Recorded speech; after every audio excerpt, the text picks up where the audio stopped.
Boa tarde, queridos amigos. Que Deus continue nos abençoando e que continuemos todos na paz do nosso Mestre Jesus. Hoje daremos continuidade ao estudo do Livro dos Espíritos, conforme consta, já foi visualizado, dito, as questões 920 a 933. Lembrando que esse tema é felicidade e infelicidade relativa, e que já foi visto da 920 até a 928. E cabe, então, a nós dar sequência a esse estudo, dar sequência ao estudo para que fique, bem claro os temas em que foram vistos, que nós colocamos aqui, creio no domingo passado, foi visto sobre cada questão tem um tema, tem um assunto. E as questões que foram desenvolvidas foi sobre a felicidade terrestre, sobre o destino das almas, a felicidade relativa, a diversidade em tudo que se vê, em tudo que se sente, em tudo o que se usa. Também foi nos dado resposta do Livro dos Espíritos como evitar o mal. Questão sobre o merecimento, sobre as novas aflições que advêm hoje, sobre a felicidade na Terra e sobre a vocação natural. Foram questões que foram, logicamente, comentadas e que trouxe muito esclarecimento a todos nós. Como também iremos esclarecer em cada questão que nós iremos aqui estudar sobre o passado, sobre a lei cristã, sobre as classes sofredoras, as influências dos maus e os dois que ele chama de vermes destruidores, de todos nós. Então, para que a gente possa dar início, é necessário que a gente volte à primeira questão, só para a gente se situar e para que a gente fique em nossos pensamentos, em nossas reflexões, a pergunta que deu início sobre a felicidade e a infelicidade relativa, em que Allan Kardec se dirige ao Espírito de Verdade, perguntando, pode o homem gozar de completa felicidade na Terra? E eles respondem, não. Por isso que a vida lhe foi dada como prova ou expiação. Dele, porém, depende a suavização de seus males e o ser tão feliz quanto possível na Terra. Aqui esse esclarecimento se faz necessário porque nós sempre aprendemos e cabe relembrar que nós estamos no planeta de provas e expiações, que estamos em uma nova oportunidade que nos é dada por Deus nessa existência, da gente procurar o que é chamado o burilamento, a reforma íntima, nascer o homem novo, da gente buscar compreender as nossas imperfeições, como também tomar conhecimento das nossas virtudes. Então, a gente procurar ser feliz, tomando conhecimento, que já é também uma lição muito válida para todos nós, de que não conseguiremos ser felizes ainda aqui no planeta Terra, que é o planeta de prova, expiação. Nós fizemos algo de errado, infringimos a lei natural, a lei de Deus, a lei do amor. Estamos aqui para nos reeducarmos. Estamos aqui para reparar esses erros.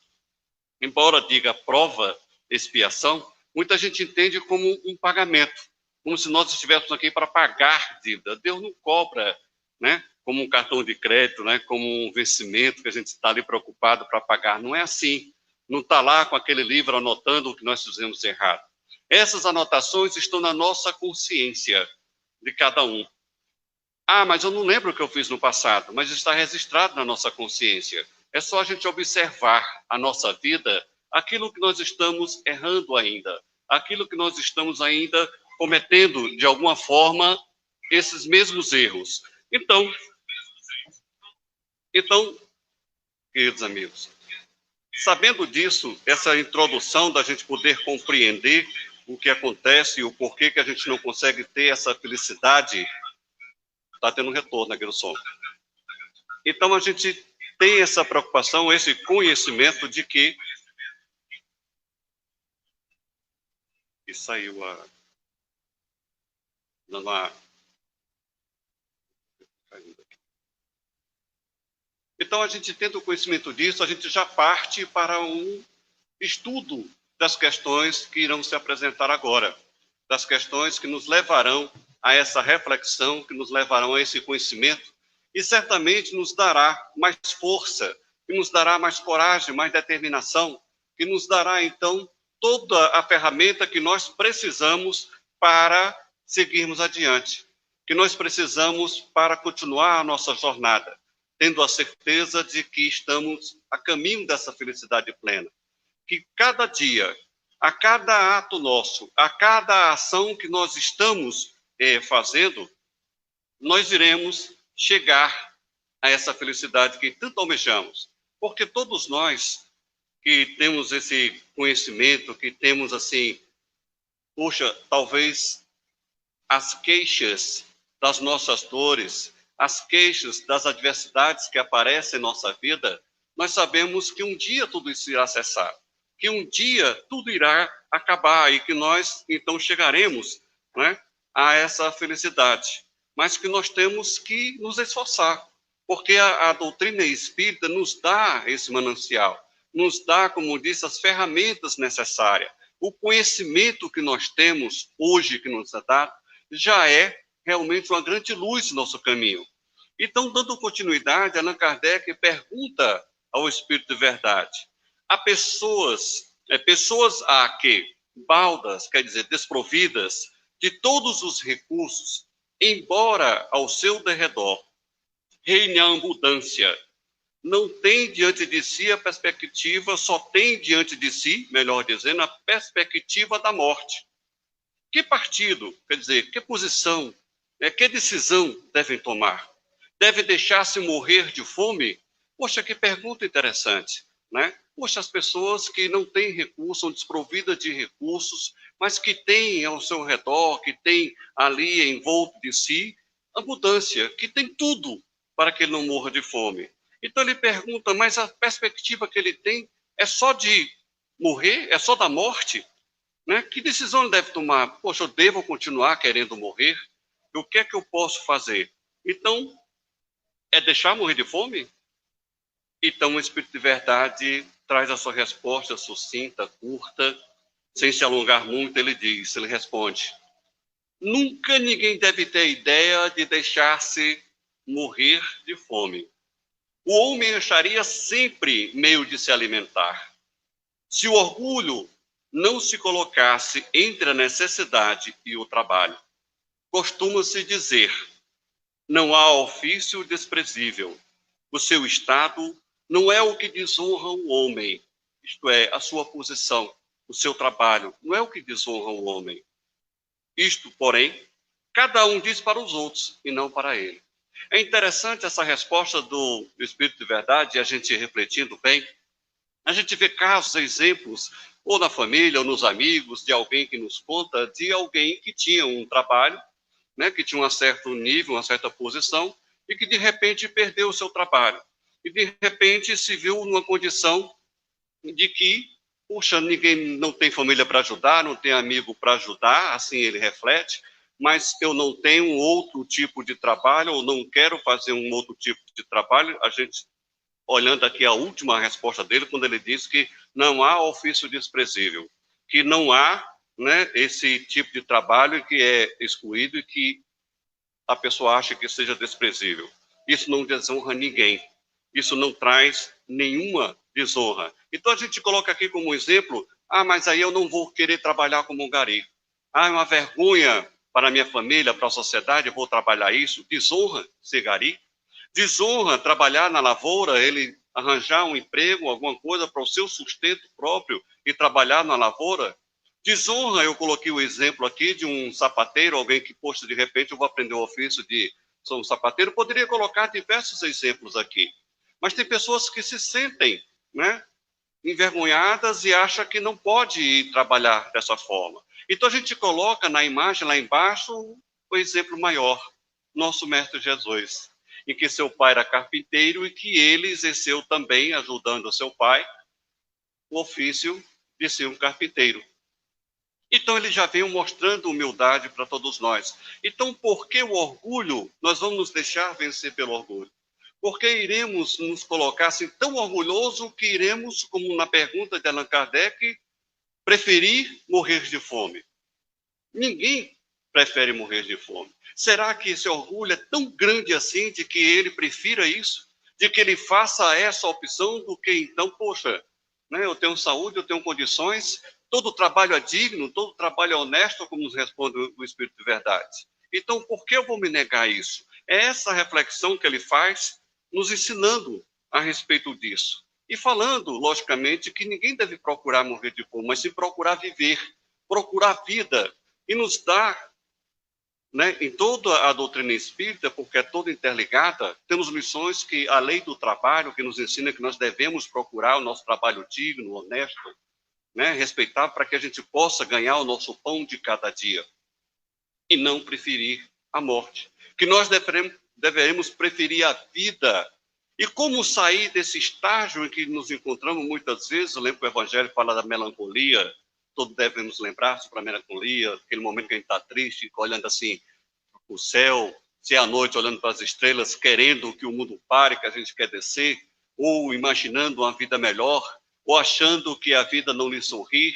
Mil pensamentos lhe passam, e a maioria das vezes, numa reflexão sincera, a gente vê que são desculpas para que a gente não vá em frente, para que a gente não batalhe, não vá à luta, porque todo trabalho é digno, como ele disse, todo trabalho honesto, ele é digno, não desmerece ninguém.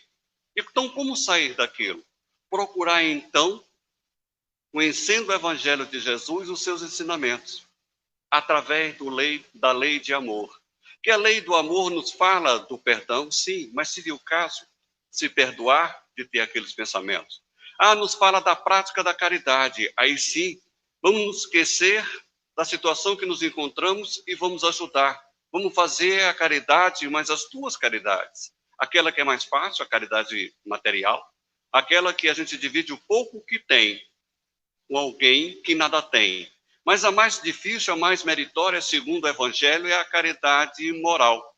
É aquela que a gente dá o nosso tempo para ouvir alguém, para ouvir os lamentos, os queixumes, né? As dores do nosso próximo. Então, essa requer de nós uma resignação muito grande, que é a gente esquecer das nossas dores, dos nossos problemas. Então, quando nós fazemos isso, ouvindo a dor do outro e consolando, levando esperança para o outro, e aquelas palavras que a gente diz para o outro, elas são ecoadas em nossa consciência. A gente está falando para nós mesmos. Estamos, então, trazendo essas informações, esses conselhos para nós. E aquilo vai ecoando em nossa mente e nos fazendo que a gente saia daquela inércia, que a gente saia daquele pensamento de procurar a morte. E olha que morte triste, morrer de fome, a gente poderia, então, o orgulho nos deixaria pedir a alguém. A gente, na campanha do quilo, a gente pede para os outros. A gente pede, sai pedindo nas casas alimentos, doações para irmãos menos favorecidos. Mas se para nós mesmos teríamos, então, esse orgulho, essa, como diz, timidez, vergonha, seja o que queira dizer, palavra que queira colocar melhor. Mas devemos sim seguir os conselhos. Sair, tirar esse pensamento de querer morrer, porque o importante é a vida. E nós sabemos as consequências que nos traz aquele que quer tirar a sua vida, ou aquele que tira a sua própria vida. Então, na pergunta seguinte, continuando, né, pergunta Kardec, na 930, é evidente que, se não fossem os preconceitos sociais pelos quais se deixa o homem dominar, ele sempre acharia um trabalho qualquer que lhe proporcionasse meio de viver, embora deslocando-se da sua posição. Mas, entre os que não têm preconceitos ou os põem de lado, não há pessoas que se veem na impossibilidade de prover as suas necessidades em consequências de moléstias, de doenças, né? Ou outras causas independentes da vontade delas? Poxa, perceberam? Allan Kardec aproveitou a resposta do Espírito de Verdade e repetiu e concluiu né, uma nova pergunta. Mas ele tem condições, sim, de arranjar emprego. Ah, que emprego, todo trabalho é honrado. Mas se ele não puder trabalhar devido à doença, ah, mas se fugir ao seu controle, eu quero trabalhar, mas não consigo. Motivo de moléstia, de doença, ou de alguma outra causa, ah, mas eu não consigo emprego em lugar nenhum. Eu achei interessante, outro dia eu estava no posto de gasolina, ia passando no posto, e um rapaz chegou com um saco, né? A gente viu que pela aparência dele, pelo próprio saco, todo sujo e tal, com algumas coisinhas dentro, que eu identifiquei que devia ser umas latas, algumas coisinhas dentro do saco. Então ele chegou dizendo que, poxa, eu passei o dia todinho procurando juntar alguma coisa para mim e não consegui. E eu tenho um filho para dar de comer e está esperando. Para esse filho, está esperando em casa. Eu queria ver se o senhor poderia, aqui perto, entrar no Extra e comprar uma lata de leite para me levar para o seu filho. Eu achei interessante porque eu já tinha visto esse rapaz antes. Eu já tinha, né? Eles andam aqui nessa redondeza, nessa área, e a gente já tinha tido contato antes. E a história era uma outra. Aí a gente lembra, voltando aqui da caridade, a gente lembra, voltando do ensinamento do Cristo, que nós não devemos julgar ninguém. Ou você, se tiver condições, ajuda com o bem material, ou você, então, ajuda com algum conselho, com algum direcionamento. Mas nós ajudamos com as duas coisas. Mas a gente fica refletindo, poxa, será que ele tinha alguma doença? Não, não tinha. Olhando aqui para a pergunta de Allan Kardec, antes da resposta do Espírito de Verdades. Mas ele tinha alguma doença que o impedia de trabalhar? Não, não tinha. Mas ele tinha alguma causa, como ele diz aqui, independente da sua vontade de trabalhar? Aí a gente, não, ele disse que estava juntando latinha, vamos dizer que era latinha, para poder revender, para, né? Quantas pessoas fazem isso? A gente vê pessoas passando na rua com carroça, com papelão, com lata, com diversas coisas. Então, ele, interessante que eu esqueci de frisar, que ele disse, eu já trabalhei como ajudante de pedreiro, já mandei currículo para diversas empresas e ninguém respondeu. Eu achei aquilo interessante, um ajudante de pedreiro tem encaminhado currículos. Então, você vai conversando e as pessoas vão dando informações. Não é simplesmente a gente parar, olhar, dizer um não e ficar pensando, censurando, criticando e julgando. Mas a doutrina nos diz que faça a sua parte. Se ele estiver iludindo, enganando, faltando com a verdade, ele quem vai prestar conta com a sua consciência. Eu não diria nem, prestar conta com Deus. É a nossa consciência. Né? Mas a gente tem que procurar fazer a nossa parte. Então vejamos a resposta de O Livro dos Espíritos.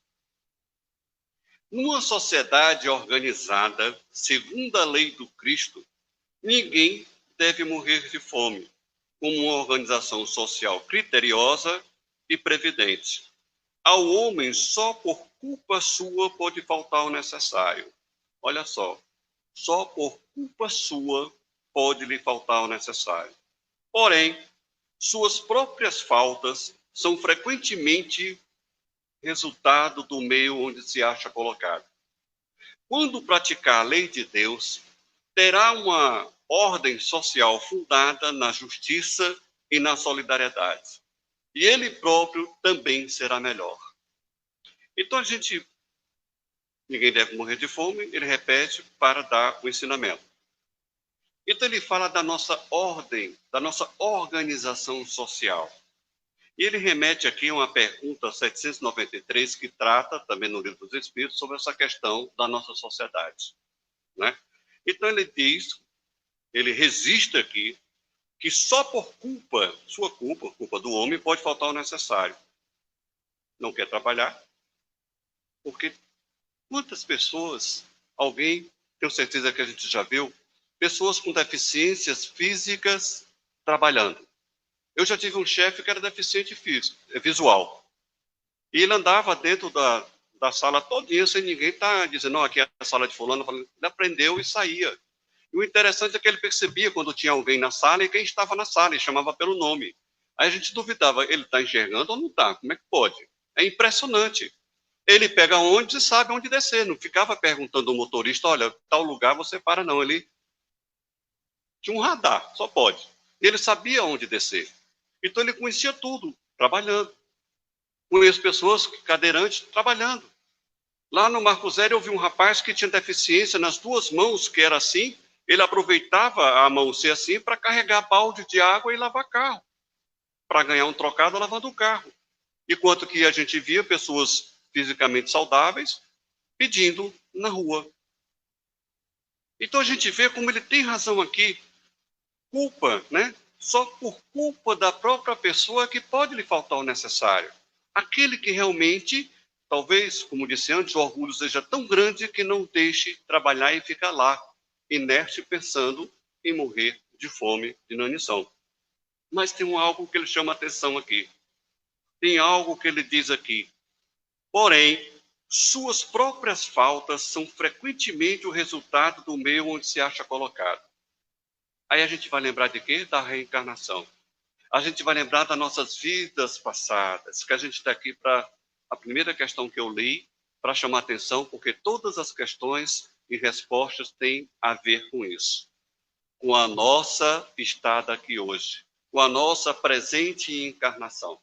Então, nós estamos aqui, como ele disse, prova e expiações, porque temos ainda algo a resgatar, porque fizemos coisas erradas em um passado, não muito distante. E não foi só na vida passada, não, pode ter sido na anterior, na anterior, na anterior. Só que Deus é tão bom, tão amoroso, tão misericordioso, que Ele parcela essas nossas dívidas. Né? O fardo é dado conforme você pode carregar.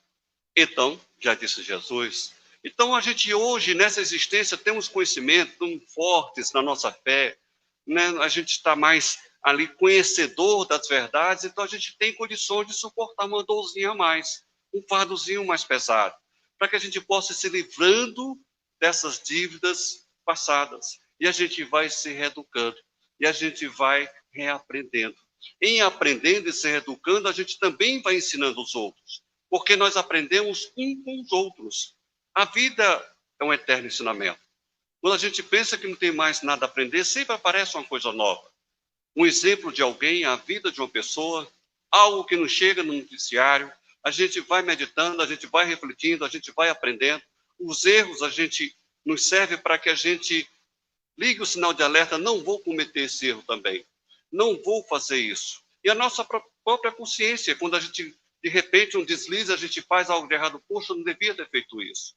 Então, a gente está sempre, cada dia, uma oportunidade de um aprendizado. Cada dia um aprendizado da gente dar aquele passo em direção à nossa felicidade. Então, a gente está no lugar certo, como disse o Chico, na família certa, né? No meio da sociedade, dos amigos, do trabalho, de tudo, no lugar certo necessário para a nossa evolução. O contato com as pessoas que nós temos hoje são necessários. Até aquele que a gente diz que nos importuna, até aquele que diz que, poxa, parece que ele está aí só para me tirar do sério, para me desequilibrar, para me desarmonizar. Não. Ele foi colocado ali porque é necessário para a minha evolução, para me aprender a ter paciência, tolerância, para que eu possa exercitar a mansuetude, para que eu possa exercitar todas as virtudes que eu tenho com aquele em que às vezes a gente chega perto e diz, puxa, eu não queria nem mais ter contato com ele. Mas aí é que a gente deve ter mais contato com ele, para exercitar isso, porque a gente não pode caminhar sentindo mágoas, ressentimentos, né, desejo de estar longe das pessoas, porque a gente está formando uma grande família, a família universal. Ah, mas ele é um amigo? Na próxima, se você não conseguir vencer, vai voltar um membro da sua família, um filho, uma filha, um pai, uma mãe, um marido, uma esposa. Então, a gente tem que acabar com essas dissensões, com esse mal-querer, com esses sentimentos contrários à lei de amor, à lei de justiça e à lei de caridade. E a sociedade que nós estamos, que ele se referiu e se refere aqui à questão 793, fala da sociedade que nós vivemos, que ainda não é aquela sociedade que é conduzida dentro do Evangelho de Jesus, dentro dos ensinamentos de Jesus. Por isso que presenciamos ainda tantas injustiças sociais.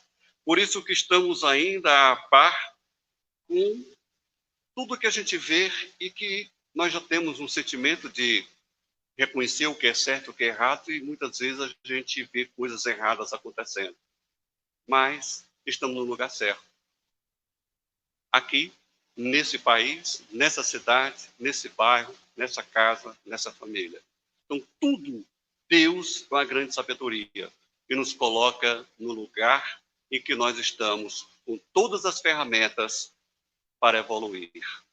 Cabe a todos nós parar de ficar com uma melancolia, como na questão anterior, de ficarmos olhando para o céu e dizer, não nasci com estrela na testa, eu nasci para sofrer, porque o outro está todo feliz, mas eu não estou feliz, por que eu sofro tanto? Eu não lembro das vidas passadas, eu não lembro do que eu fiz, que bom que não lembra.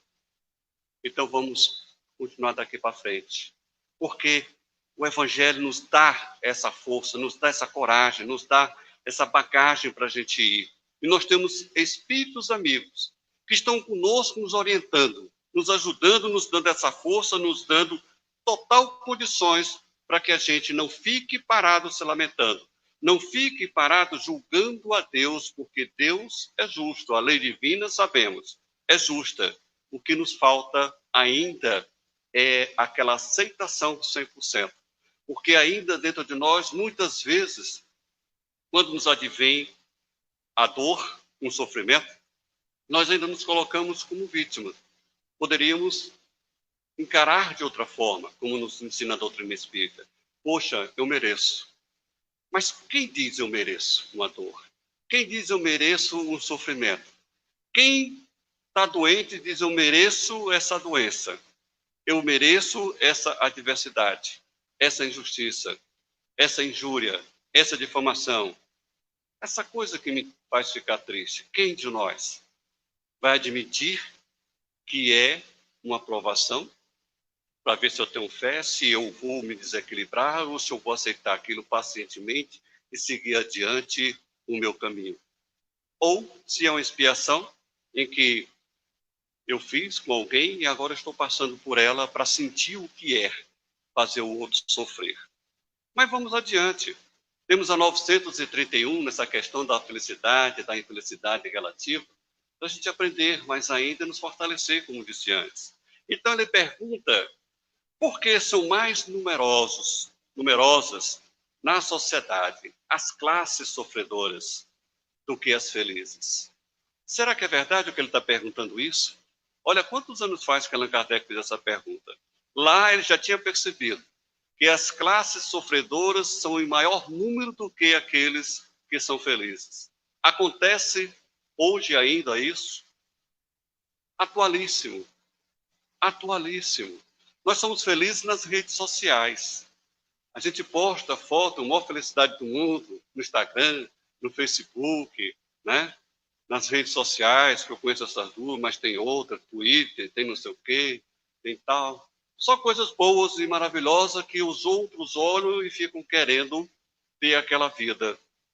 É como a revista Caras, que de repente só tem coisa maravilhosa, é barco, é iate, é aquela ilha maravilhosa, luxuosa, todo mundo feliz, todo mundo sorrindo, né? E a gente fica ali querendo adentrar naquela revista e ser um personagem dela, ter uma vida daquela.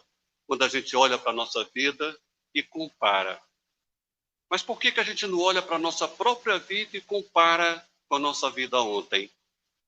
E não compara com a nossa vida como seria se eu não tivesse melhorado? O Evangelho diz, quem fomos nós há 100 anos? E o que somos agora? Somos bem melhores. Então, graças a Deus que estamos bem melhores. Mas eu queria ter nascido rico, milionário, ter tudo o que esses outros têm. Quem sabe você não já nasceu assim? Porque nós temos que passar por todas as fases. Nós temos sim que passar para que a gente possa, né, o aprendizado, amadurecer espiritualmente. Eu tinha um colega, que ele era espírita também, eu gostava de brincar, então a gente se dava muito bem, né? A vida, a gente segue caminhos diferentes, mas a gente, quando se encontra, tem notícias do outro e tal, mas era uma brincadeira que eu o abraçava e dizia assim, rapaz, a gente tem uma amizade tão grande, né? A gente tem uma afinidade tão grande, aí ele, realmente, eu acho que você foi minha mulher na vida passada. Ele, o que é isso, rapaz? Então ele ficava, né, deixa de brincadeira e tal. Então a gente vê como a gente ainda não está preparado para aceitar, né? Muitas pessoas, homem, não quero nascer mulher coisa nenhuma, eu nasci homem. A mulher, não, eu quero nascer homem e tal. Então, a gente ainda está apegado àquelas nossas coisas. A nossa personalidade, o nosso caráter ali mais perto, a gente ainda não se desprendeu, eu diria, também das coisas materiais, aproveitando. Estamos muito apegados. Estamos ali presos, é meu isso, minha aquilo, né? Ah, a prova é, eu amo alguém, eu quero que ela seja feliz, mas comigo. O outro não. Quantas pessoas pensam assim ainda? O amor possessivo e o amor que Jesus ensinou, não. Amar o próximo como a si mesmo. E amar sem cobrar nada de volta. Eu fazia caridade sem esperar recompensação, dar com a mão direita sem que a esquerda veja. Então, tem tanto ensinamento de vida e a gente fica apegado a coisas ainda consideradas, né, pequenas. Então, por que que ainda tem muita gente sofredora? Então, ele responde o Espírito de Verdade. Nenhuma é perfeitamente feliz, e o que julgais ser a felicidade muitas vezes oculta pungentes aflições. O sofrimento está por toda parte. Entretanto, para responder ao teu pensamento, direi que as classes a que chamas sofredoras são as mais numerosas, por ser a terra lugar de expiação. Quando houver transformado em morada do bem e de espíritos bons, o homem deixará de ser infeliz aí na terra, e ela lhe será o paraíso terrestre. Interessante quando ele fala, né? Dessa vez não falou que estáis em provas e expiações. Ele foi direto para dizer que nós sofremos porque estamos num lugar de expiação. Ele esqueceu a prova e colocou expiação, porque prova eu posso ter pedido. Ciúme, olhando ali um casal, longe de ciúme. Ele diz que esses dois são os dois vermes, né? São os maiores, as maiores imperfeições que a gente pode ter e vir no sofrimento moral. Aí ele continua explicando para a gente, esclarecendo. O invejoso e o ciumento vivem ardendo em contínua febre. Será essa uma situação desejável e não compreendeis que, com as suas paixões, o homem cria para si mesmo suplícios voluntários, tornando-se a terra verdadeiro inferno? Muitas expressões pintam energicamente o efeito de certas paixões. Diz-se, ímpar de orgulho, morrer de inveja, secar de ciúme ou de despeito, não comer nem beber de ciúme, etc. Este quadro é sumamente real. Acontece até não ter o ciúme objeto determinado. Há pessoas ciumentas, por natureza de tudo que se eleva, de tudo que escapa à linha vulgar, embora nenhum interesse direto tenha, mas unicamente porque não podem conseguir outro. Ofusca tudo que lhes parece estar acima do horizonte. Se continuassem maioria na sociedade, trabalhariam para reduzir tudo ao nível em que se acham. É o ciúme aliado à mediocridade. Né? Mas ele continuou. De ordinário, o homem só é feliz pela importância que liga as coisas deste mundo. Fazem-lhe a infelicidade à vaidade, a ambição e a cobiça desenvolvidas. Se colocar fora do círculo acanhado da vida material, se elevar seus pensamentos para o infinito, que é o seu destino, mesquinhas e pueris lhe parecerão as vicissitudes da humanidade, como são as tristezas da criança que se aflige pela perda de um brinquedo, que resumia a sua felicidade. Aquele que só vê felicidade na satisfação do orgulho e dos apetites grosseiros é infeliz, desde que não os pode satisfazer, ao passo que aquele nada pede ao supérfluo é feliz com o que os outros consideram calamidades. Referimos ao homem civilizado, porquanto o selvagem, sendo mais limitadas as suas necessidades, não tem os mesmos motivos de cobiça e de angústias. Diversa é a sua maneira de ver as coisas. Como civilizado, o homem raciocina sobre a sua infelicidade e a analisa. Por isso é que esta o tem, mas também lhe é facultado raciocinar sobre os meios de obter consolação e de analisar. Essa consolação ele a encontra no sentimento cristão, que lhe dá esperança de melhor futuro, e no Espiritismo, que lhe dá certeza desse futuro. Que resposta! Louca, mas direta, que nos leva à reflexão, que nos leva a pensar como estamos agindo, como estamos caminhando, como estamos pensando, como está a nossa vida. Que talvez seja tão cheia de reclamações, que talvez seja tão voltada a olhar a felicidade dos outros e não cuidando da nossa própria felicidade. Então, ele condena aqui a inveja, principalmente que traz tudo. Então, somente, né, com a doutrina espírita, codificação espírita, né, o Espiritismo que nos diz que é Deus, que trata da imortalidade da alma, da pluralidade dos mundos habitados, que fala da lei de evolução e reencarnação, de mediunidade, de livre-arbítrio, de causa e efeito. Tanto ensinamento para todos nós, para que a gente possa evoluir, nos dando esse impulsionamento para a gente seguir para frente, para o alto, trazendo para todos nós essa consolação, essa certeza de que a nossa felicidade um dia será plena, será totalmente conquistada pelo nosso esforço individual. Então, que Deus continue nos abençoando, continue, né, nos fortalecendo para que a gente possa olhar com a lição de hoje, relendo várias vezes, e aconselho também a leitura de um homem de fé que trata das virtudes que a gente tem que olhar ali e tentar exercitar, e que nós encontraremos muito mais rápido a felicidade. E mesmo com a dor, com o sofrimento, nós nos sentiremos já felizes por suportar com a visão na fé do futuro, na vida futura. Então, muito paz a todos e deixo aqui um abraço fraterno, né, de todos que fazem a sociedade espírita, Casa da Família do Futuro Casa. E também o meu abraço, a minha alegria de retornar a esta casa, minha primeira casa, que eu tanto aprendi a amar.